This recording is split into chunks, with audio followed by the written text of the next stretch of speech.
용신의 배합이 선한 것은 불선한 거는 산문으로 안 쓰겠습니다. 불선한 거는 귀신. 자연과 사람 간의 관계를 감명하는 방법은 오행 위주로 파악을 하고, 사람과 사람 간의 인간관계를 감명하는 방법은 육신으로 감명하는 것입니다.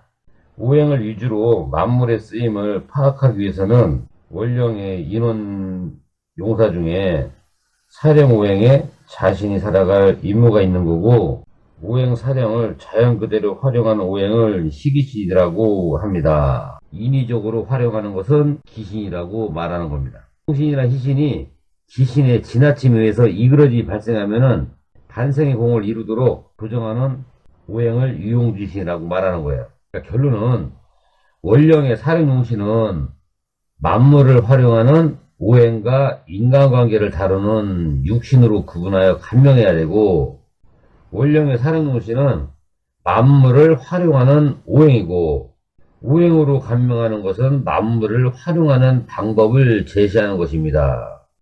사람에게는 능력이 되는 족성과도 같고, 육신으로 감명하는 것은 자신의 능력을 인간관계를 통해서 발휘하는 것입니다. 원령은 인원 중에 사령용신을 말한다.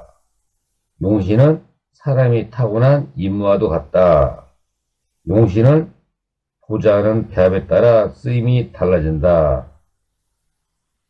용신의 배합 중에는 선한 것이 있고 불선한 것이 있는데, 선한 것은 희신이라고 하고 불선은 기신이라고 한다. 이 말을 이해를 하셔야 되는데, 이거를 또 설명하자면 또 그래서 2개월 6개월 걸리는데, 이거를 축소하려면 오행에는 자신이 살아갈 임무가 있고, 사령 오행을 자연 그대로 활용하는 오행을 희신이라고 하고, 인위적으로 활용하는 오행을 기신이라고 한다.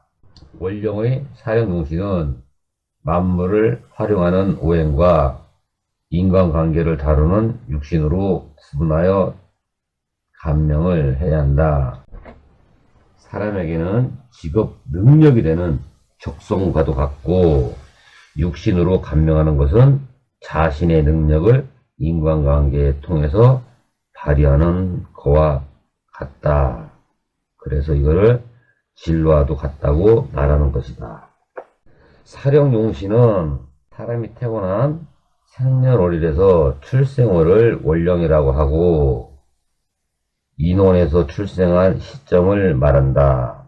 아까 말씀드린 미중의 정화, 미중의 근목을 말하는 겁니다. 사령용신이라는 것은 자신이 태어난 원령 속에 있는 절기에서 15일이까지냐 15일 지났냐를 봐서 사령을 찾아서 그것이 나의 임무인 것입니다.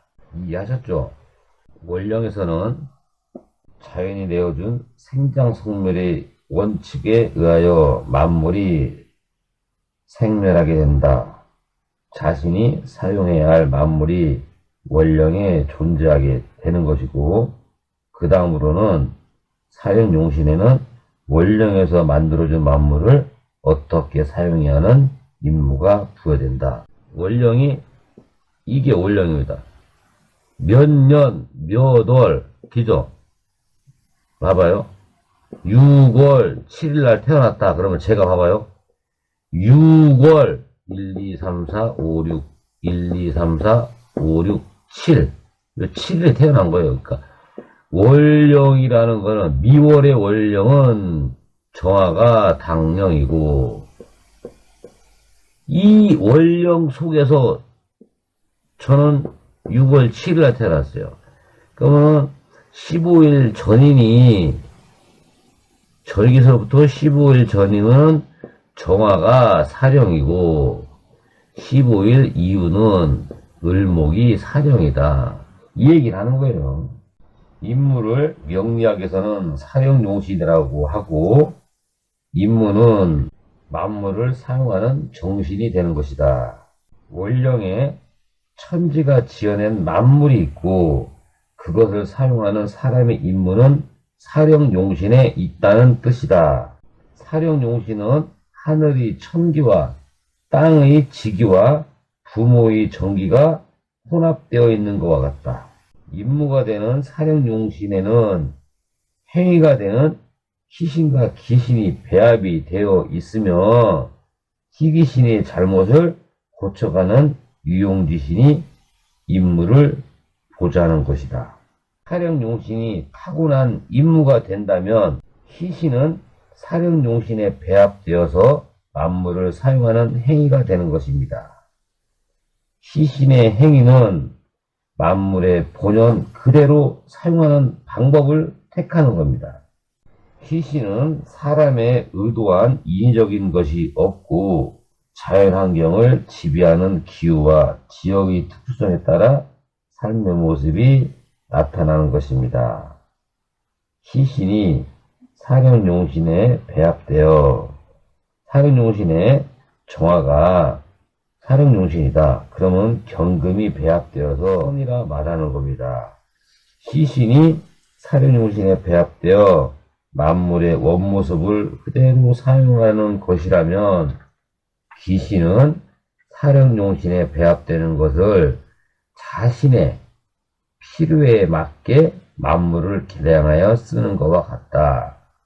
기신의 행위는 자신의 목적에 따라 의도가 개입되어 있음을 말하는 것이다.